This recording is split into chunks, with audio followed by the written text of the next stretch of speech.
Welcome to an episode of Life Stories with Marty. I'm Marty here in Melbourne, and thank you for joining me. And today I have a special guest, world class entertainer, Irish entertainer with a lot of Irish charm. Now, what we're going to do is I'm not going to go into a big intro because he tells a very good story and you can read it at the front. So, what we're going to do is we're going to cross up to Sydney. We're going to start with one of his songs from the band Cromwell. And we're going to start off, it's Nothing Left to See by Pat Brady, and then we have two more songs in there. So stay on, stay tuned, and enjoy this. And thank you for joining us. So let's cross up, listen to this, and then cross up to Sydney. Okay, there we go.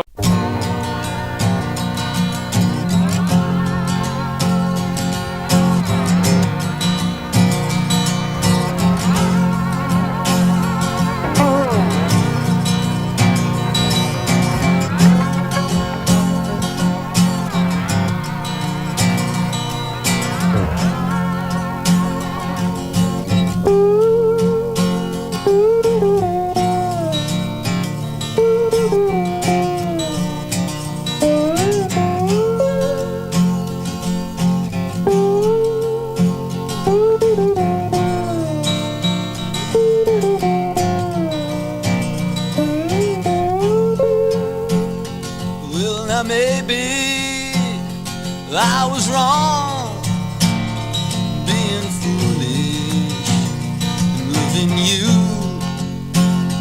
Well, I'd been let down before, but now this was something new.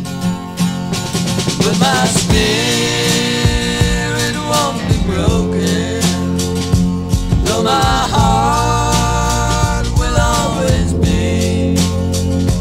I will keep my eyes wide open, but believe me, there's nothing left to see.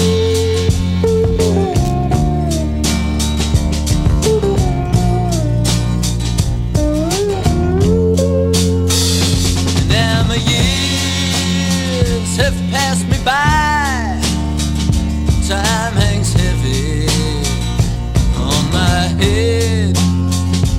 Misty nights, no can sail, for the changes left me dead. But my spirit won't be broken, though my heart will always be. I will keep my eyes wide open, but believe me, there's nothing left to see.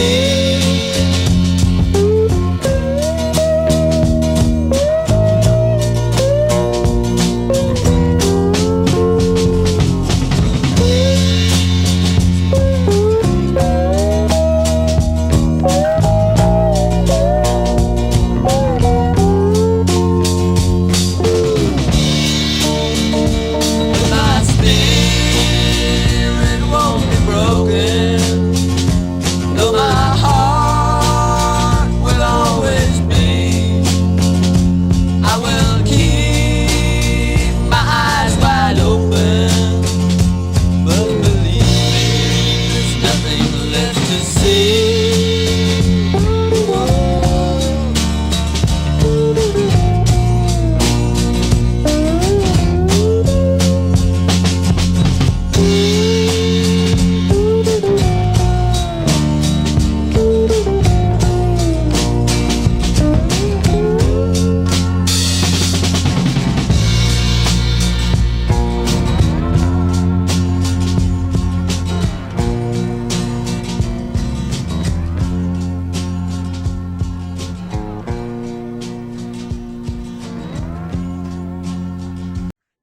Pat, welcome to the show, and thank you for coming on.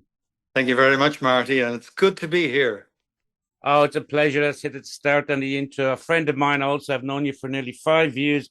I've heard your music firsthand, and boy, do you have a story to tell. Yeah, Well, you've met some amazing people. You've played in some amazing places. So, Pat, I'm going to let you kick off. Tell us about growing up in Ireland. Tell us, Okay. you know. growing up. Born at an early age. First 5 years of my life were spent in Cavan, in a place called Lara. And then we basically, so I always enjoyed that. I liked the countryside and the animals and all that stuff. Very, very small farm. It was a 3-room cottage, literally, 2 bedrooms, a Mm, kitchen, a original thatched cottage, small yes. windows, the usual. I don't know if they exist in Ireland anymore. They had 2 cows and a pony. So you can gather from that it was a small, small farm. That was my grandfather's farm. So enjoyed all that. And we moved to Dublin then, and I started going to school. I learned the mouth organ. The Christian Brothers in Lawrence O'Toole's had a mouth organ class. And so Yeah. I learned to play the harmonica or the mouth organ, as it's the same instrument no matter what you call it. And that was my first musical instrument. And what age was that at, Pat? That would have been probably about 9 or 10, Wow. I'd say. Yeah. A tremolo harmonica. I remember it well. And then I started going to O'Connell schools on the North Circular Road in Dublin. And when I was about 16, when I was 15, my dad bought me a guitar for Christmas. Oh, lovely. And basically, the study of Latin and stuff like that went on the back burner, so to speak. And the guitar came into sharp focus. And anyway, continued on there till I did the Leaving Cert. And basically, I worked in a few odd jobs around, but I was always determined I'm going to make a living out of playing this guitar and as a musician, so Yeah. took it from there. So I don't want to bore you with too many details, but I left school at 18, and by 19 I was in a band or a group, 5-piece group called Cromwell. Cromwell, yes. I know you're going to hate the name, but that was the name of the group. They had the name before I joined. Yeah. That's my escape clause. That's your young. Yeah. But actually, they were called after the movie Cromwell. There was a movie called Cromwell, which starred Richard Harris, and Right. an great Irish actor, as you know. And so the guys in the group, they liked the idea of horseback cavalry, English Civil War that was the English Civil War of the parliamentarians versus Charles I. Is actually quite recently in the news. They're talking about Andrew Windsor Mountbatten. Yeah. Andrew Mountbatten Windsor being arrested. And sometimes they say he is only the second member of the British royal family to be arrested in the last 400 years or something like that. And the first one, which I know because of being in Cromwell, was Charles I. Charles I was arrested by Cromwell's army and beheaded. Ah. So I don't know if that's going to happen to Andrew or not. There's a bit of history. Yeah. Stop trying to avoid telling us your story. We want to hear about you. Yeah. You don't want to hear about Charles I? No. So I joined the group and we started playing around Dublin, and we did support to Rory Gallagher in the stadium. We did support toured around the country with Thin Lizzy doing support. And we played lots of gigs and started putting out a few records, some of which you will hear on this show. Yes. And but at the time in Ireland, the musical scene was dominated by show bands. So being in a rock band you were going against the grain. It was very, very difficult to get bookings. You couldn't get bookings in ballrooms, for instance. So we always did youth clubs and universities and, schools and whatnot, But we couldn't get into the show band, the ballroom scene where the show bands dominated. And why? Why could you not get in? They wouldn't book us. Whoop. Sorry. You're Sorry, okay. That's all take right. two. That happens on live TV. I You're just knocked fine. my phone over. Good Um, catch. I used to play hurling. I used to play goalkeeper in a Oh, there hurling you team. go. I can catch a Quick phone. catch. And I put that back the way it was. Okay. Why couldn't we get gigs in the ballrooms? Because they would only book show bands. They wouldn't book groups. Right. And I don't know who the first group, I think Horselips were the first group to actually play in a ballroom. Oh, Horselips. Because they had a couple of tunes got into the Irish top 10. yeah. And even though we put out records, we never troubled the top 10 too much. We got one which went to number 11. Just That's still tantalizing very to good. us. Yeah, Yeah. that's better But than the finest. it was very, very difficult to make money. The oil crisis was on at the time, if you remember, the Middle Eastern oil crisis, where you couldn't get petrol. There was literally queuing up to get petrol outside of garages. People would queue up overnight. So it was hard to get to gigs up and down the country. Plus the expense of keeping a van on the road and all that sort of stuff. Mm, You know, playing in youth clubs and that, you needed to get into the ballrooms. mm. So, like all groups before us and up to about U2, or well, Horselips as well, most bands up to then went to England or America.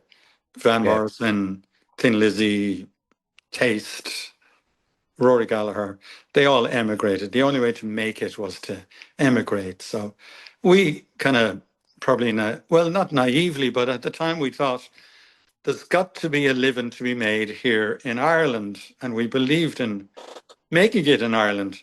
And we were probably just that bit ahead of our time because 10 years later, when U2 came along, groups were then, from then on, able to make a living in Ireland playing rock music.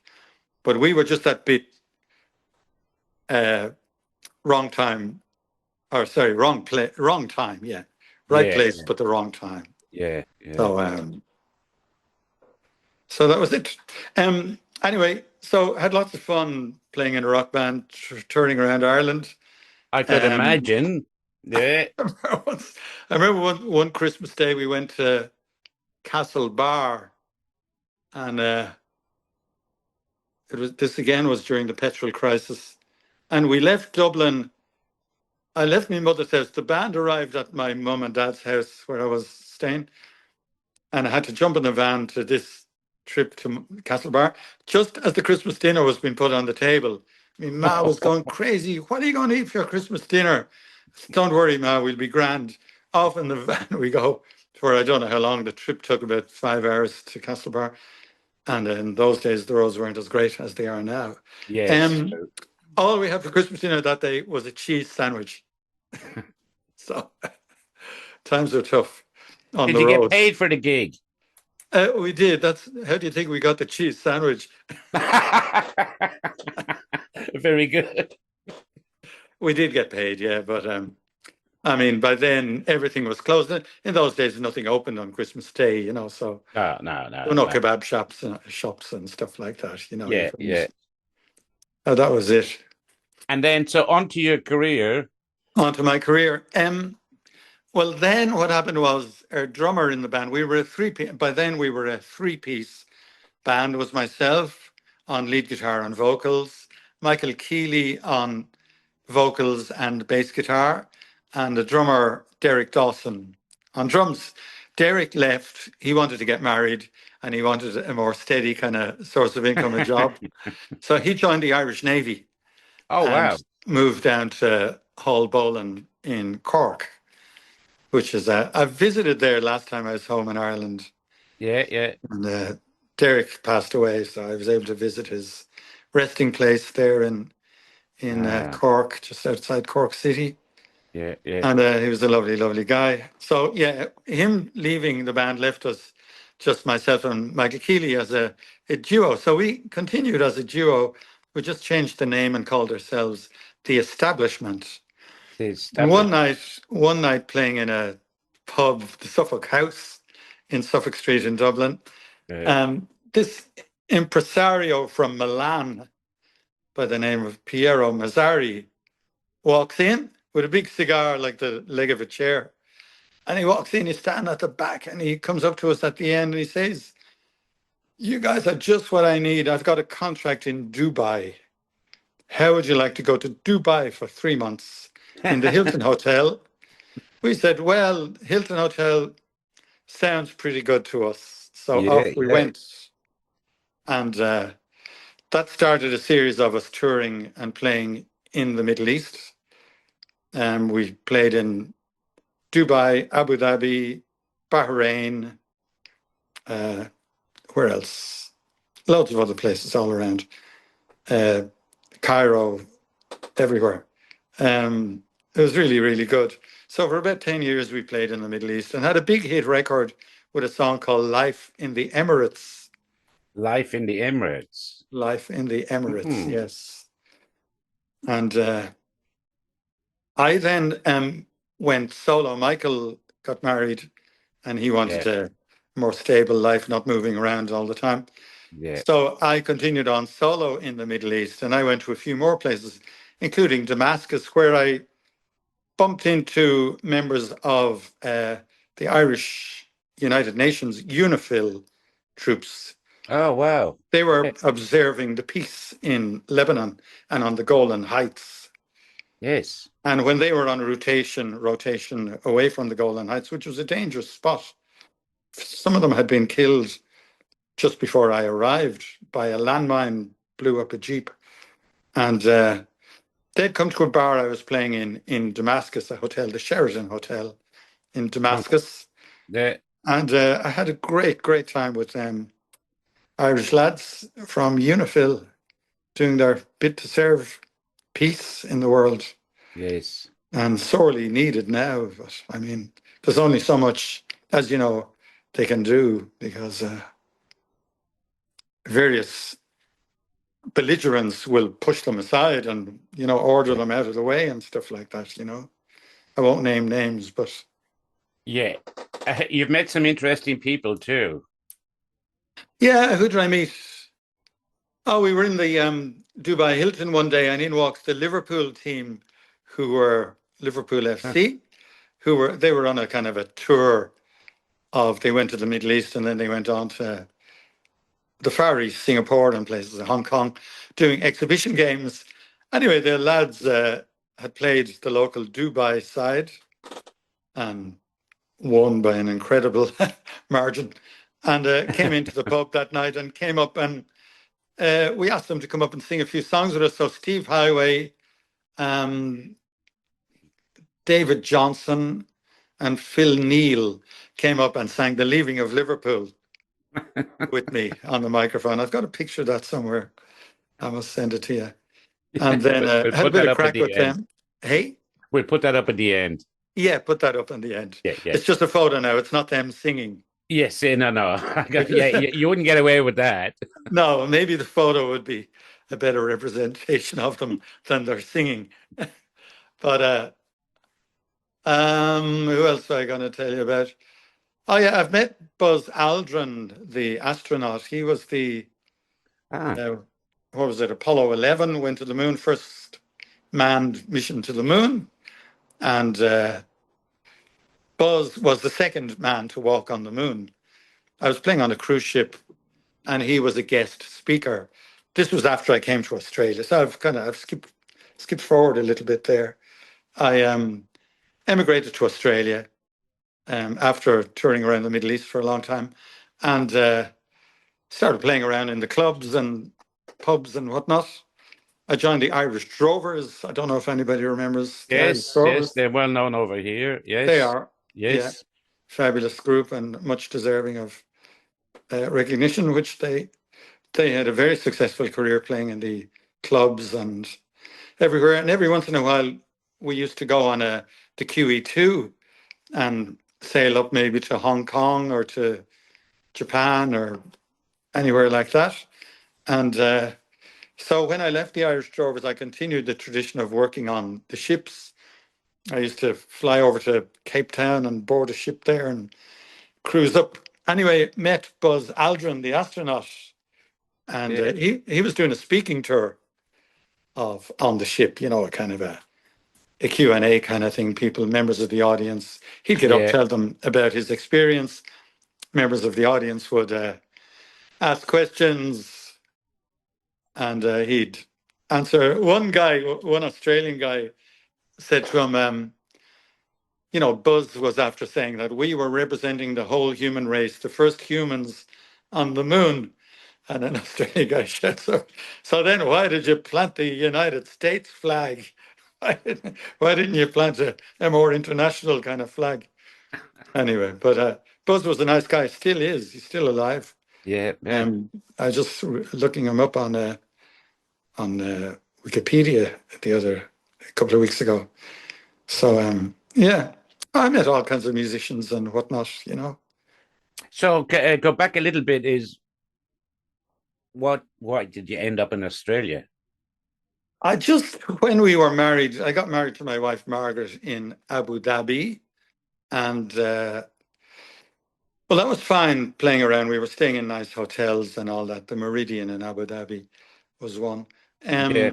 But once children came along, you think, well, these kids are going to need school. They can't be going to a school for 3 months here and then 6 months over there and go to a different country and do a few months there.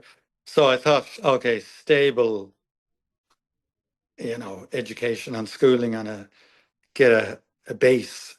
So I thought Australia looks like a good bet, and came to Australia. And Australia is a wonderful country, as you know, in I which do to live indeed. and in which to work. So we came here in Sydney, and I've been living here since. We've been living here since, yeah. Bought the So you house have in. Margaret, your wife. How long you've been married? Oh, we've been married over 40 years. Wow, God, how did she do it? And and your children, tell us their names. We've got 5 children: Yep. Aideen, Orla, Patrick, Rory, and Cormac. Beautiful names. So Oh, such German names. yeah, stuck with Great Irish the name. Irish, yes, for the children. And what gives you, like, I've had the privilege to meet you on many occasions up in Sydney, and to say you were with our good friend Michael Lyons that we lost last year. Yeah. You're his dear friend, and as mine is what, like, giving any funny stories of any places you played in, as in the ups or the downs. Oh, gosh, there's Sure, probably as many downs as there are ups. I can't remember. Gee, you put me on the spot. yes, that's what I do.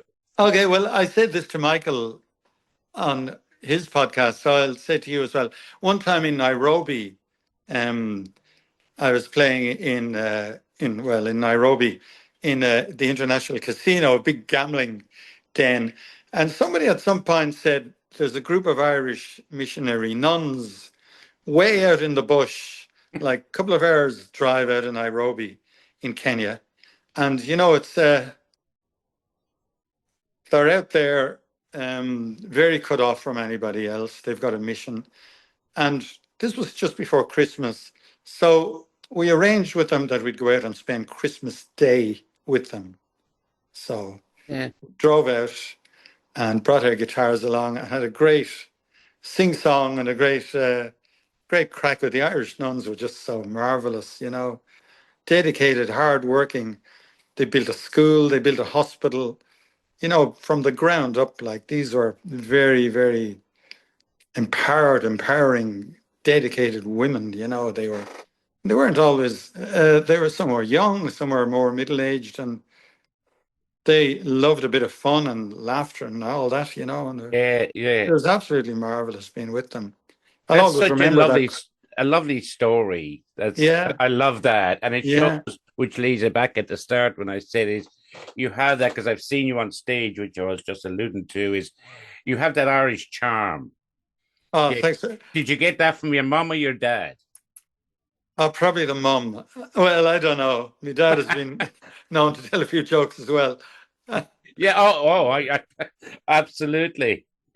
Now, Um, listen, we're going to just take a break, and what I'd like to play is, and I want you to tell us about this, as people know me, but they might not know, is I grew up on the CURRAGH camp in County Kildare. yeah, Beautiful place and lovely people. And I spoke to Pat a while back, and I said, "Oh, you do, because Van Morrison and a few others have done it, the Curragh of Kildare." And Pat goes, "I already done that." So, with his permission, I put some photographs of Curragh of Kildare. I put a couple of army photographs. My dad's in a couple, but that's not what it's about. You won't notice that. yeah. And tell me about all the instruments that you played on this song before we play it. Oh, instruments. Well, I played probably about 2 guitars because I like to, when recording, to, you can layer guitars. You can have one guitar doing something and another guitar doing something else. And then there's a mandolin on it. I think there's a mandola, a harmonica. I think there's a tin whistle. Yeah. There's an instrument my mother used to play, what they call the Jaws harp. Do you know what that is? I don't. Very Forgive small. me. A very small instrument which goes wang, wang, wang, Oh. wang. Yeah, I do. Yeah. It makes the noise like a didgeridoo. It does, yes, it does. Yeah. Very small thing you put in your mouth there. Yeah. I think we had that as kids. Yeah.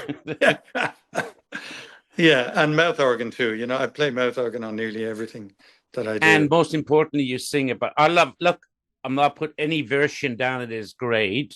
Yeah. I love it, but this is very personal, and Pat's a friend. This is lovely to me. I just love your version. I really do. And I don't mean that just, it's so much talent once you get the background into it.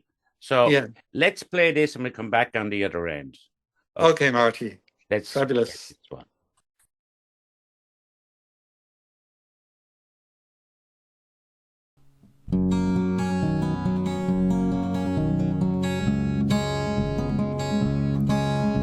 The winter it is past and the summer's come at last, and the birds they are singing in the trees, and their little hearts are glad, but mine is very sad, for my true love is far away from me. And so straight I will repair to the Curragh of Kildare, for it's there I'll find tidings of my dear. Fine livery I will wear, and I'll comb back my hair, and in velvet and green I will appear, and straight I will repair to the Curragh of Kildare, for it's there I'll find tidings of my dear.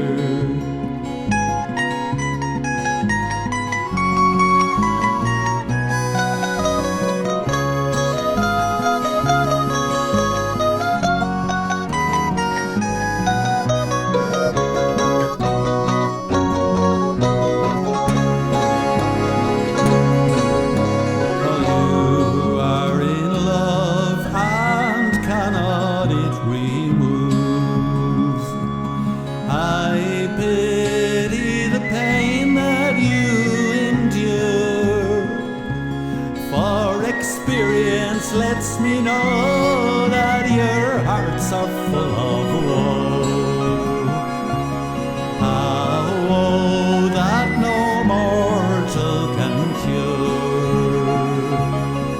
So straight I will repair to the Curragh of Kildare, for it's there I'll find tidings of my dear. Straight I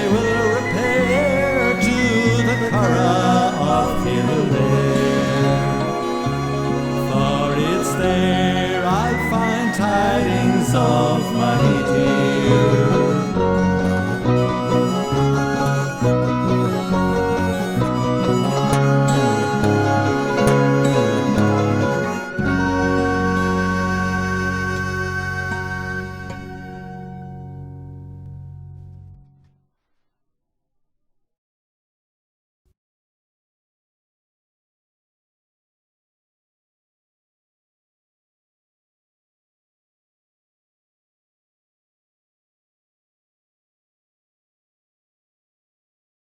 What a great song. That brings tears to my eyes and memories. The CURRAGH of Kildare. Well done, Pat. That's beautiful. Thank you very much. Thank you. Oh. Sorry, Marty. I first heard that by the Johnsons. You remember the Johnsons, the folk group back in the 1960s. So I think they had that in the Irish charts. And I used to hear the Irish Top 10 with Larry Gogan I don't know if it was a Monday evening or a Tuesday evening. And I always loved it. The Johnsons were such brilliant, beautiful singers. So yeah, that's where I first heard it. Well, you've done them proud with your version. Thank you very much. Thank you. Yeah. Thank you. Yeah, and going into the music side of it, tell us a little bit more Cromwell, because I know we're going to be playing a song at the end. Tell me a bit more about the guys. The guys. So before I joined, Cromwell were a kind of a pop band playing, covers of the hits of the day in like the tennis club and whatever clubs around Dublin. And they comprised three brothers, David Keeley, Michael Keeley, and Desmond Keeley, and a guy, Liam Littlewood. And Liam Littlewood, still alive, still going strong in Dublin. He's still performing in cabaret spots around the city. Well, give him a shout out. A big shout out to Liam Littlewood, yeah. Liam, a big shout out. Also to Desmond Keeley, who now lives in Wexford. Desmond, and he's a very, very artistic guy, Desmond. Great photographer, great graphic designer. And he's got a band called Horizon. And they've actually recorded Nothing Left to See, that song, as well as other songs. And lovely guy. And David Keeley, the older brother, he lives in Northern Ireland. I think he lives in County Down. Yeah. Yeah, the north of Ireland, I should say. Yeah. So I'd like to say a big hello to Desmond and David and to Liam Littlewood as well. Hello from Australia, guys. Yeah, hello from Australia. Yes. You haven't been forgotten. Well, I'm sure you haven't either. You've done amazing stuff. Now, we're going to be wrapping up shortly and finish up with the songs and some of your pictures. Yeah. Tell me there now, what advice would you give to someone going into the music industry? And I'm going to throw a dovetail into that. Right. Where's your career going from here? Because I know you don't stop. I know you do sometimes. I've met you at Michael Lyons, God rest him. You're going from doing a funeral, going on to another gig in the afternoon, and you've done 3 gigs sometimes a day. Yeah. And where do you get your energy from? There you go. I've dovetailed them in for you. Plenty of Lucozade. Yes. You told me earlier you had a drink of Lucozade. Love Lucozade. I don't know. Well, because I'm very dedicated and very focused on this. So, yeah. I mean, when I do a gig, the gig is all important. I'm not kind of part-time about it. I'm absolutely full on. Yeah. And focused on the gig. So what else did you ask there? You asked about, I continue to just keep going. I mean, people like, Paul McCartney is still going, the Rolling Stones are still going, although they've cancelled a tour. Cliff Richard, believe it or not, is still going, and he had his first hit record back in the 1950s. So if the 1950s, can you imagine? So if he's still going, I think I got to keep going as well. I think you will anyway. It's a passion, isn't it? As you said, it's it's a passion. You don't bow out early in this job. And are any of your kids into the music? one or two, they all did violin at various points Yeah, in yeah. through school, but they don't do gigs or anything like that. You know, they've got real jobs. They're leaving that up to dad. Leave that up to Yes, dad. Yeah, leave that up to they dad. get on with they do ordinary work. You know, real jobs, I should say. One is a teacher. One is a lawyer. One is various other things around the place as well. Ah, well, they've certainly gone the right track then. Yeah, Yeah, yeah, yeah, yeah, yeah. yeah. The stress. Now, when you're in the music scene, was there much drinking, drugs, sex, Oh, rock the and roll? music. Yeah, when you say a rock band, everyone thinks, oh, sex, drugs, and rock and roll. That's why I asked for the audience. That's why you asked, right? Well, I'll just remind you, this was Ireland. Um, there was rock and roll was the only one of those three that was in evidence. There was no sex, there was no drugs, there was just rock and roll, and there was the odd bottle of Fanta and maybe the odd drink here and there, but no, it wasn't. There was too much to do, and the money was too scarce. And I think Yeah. drugs hadn't really hit Ireland back in those days. You know, I don't know when drugs hit Ireland. I think there's I think the situation isn't as good now as it was then. You know, people are back in those days. It was a lot more innocent. You know, you might read about Americans and people doing this and hippies in San Francisco and that, but Dublin and Cavan and Castlebar and were No. different places in those days. Sadly, in some places now, but it's all over the world in cities and suburbs. Yeah, It's yeah, happening a bit too often. But I think that's for a moral injury show. that is, and the Moral injury crime that podcast. the crime that goes with it. That Um, it's a ripple effect. it A is. ripple Can I effect. also do a big shout out to Miles Mooney? Oh, I have met Miles, lovely man. I met it. Yes, Miles. Miles Well Mooney, done. Yes. fabulous man. He was in the Irish Air Corps and served time in the Congo. Um, so lots of your mates will know Miles, and very highly respected. So when he came to Australia, he formed a group called the Irish Drovers, and they started playing in clubs and the Henry the Ninth Bar in the Hilton Hotel, and they were the ones doing cruise ships. And they asked me to join, and you know, they'd been going for 10 or 15 years by the time I joined, but so it was a great privilege to work with Miles and Sean Gilroy, and there were various other people in the band, you know, Matt Tone, Michael Durkin, Jimmy Carroll. So yeah, but Miles is still going strong. I must go and see him one of these days. I met him. I met him when we were up with our friend Michael. He passed, but Miles is a very, very funny man. Yeah, yeah, indeed. He's got, Yes. he's got one wicked sense of humor. That man. He has, Yeah. yes. I don't know if you'd broadcast everything that he might contribute. We'll cut it off there. No, no, Also, a beautiful man. also, Marty, you've mentioned Michael Lyons, who was another great guy, and he, of course, was in the Irish Army too. And sadly, he passed away not that long ago. And we'll say hello to his wife, Celine. Celine and Peter, his son, and all the family is Yes. Michael was, for people who don't know, Michael was part of this show, and he was kind of the backbone behind it, and we lost him last year through leukemia. Yeah. But he was just a great influence, a lovely man. And I know when I interviewed you and Michael on an audio one a few years ago, your friendship is amazing. And I know you're still friends with Celine and the family. Yes. I'm looking forward to, what are we doing on Anzac Day? Oh, Anzac Day, yeah. I'm going to do a show in the Gaelic Club in Sydney.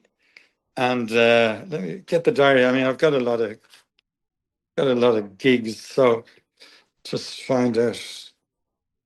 And Gaelic Club, yeah, for the United Irish Ex-Services Association. correct, which So- I'm an honorary member, and I've marched Good. before and been marching with Paddy, Vess, and all the guys, and looking forward to catching up to him. And this year, we're actually, Geraldine Armstrong is coming over, and I should be carrying the pennant, which is the flag of my dad's 35th A Company for the first time in history on that Yeah. day also.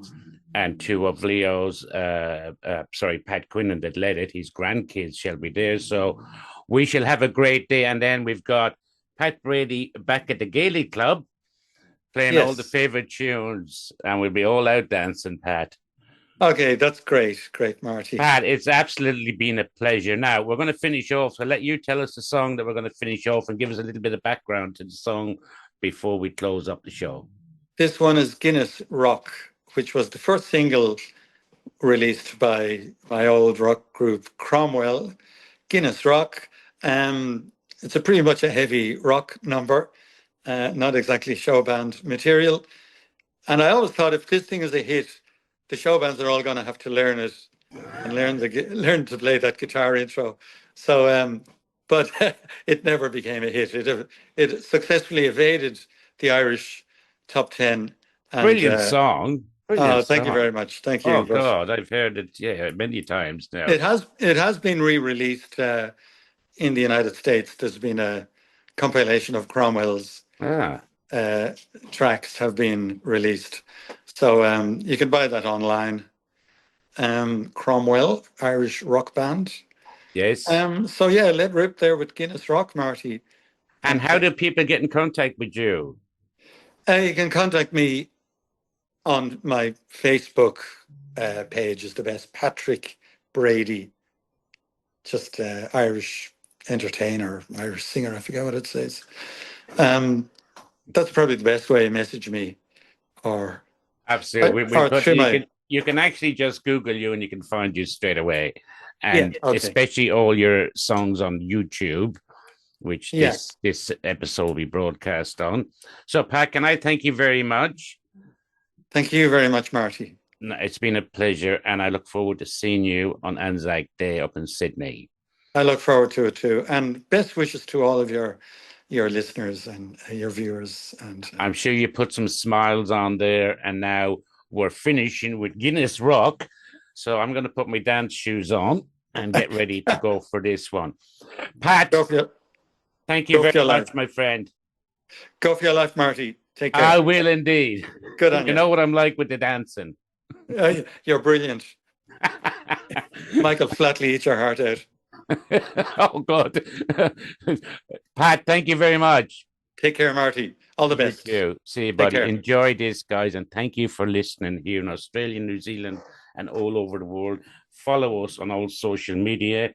You can also hear this on Spotify on the audio, and follow us and keep sending those emails in to me with your stories.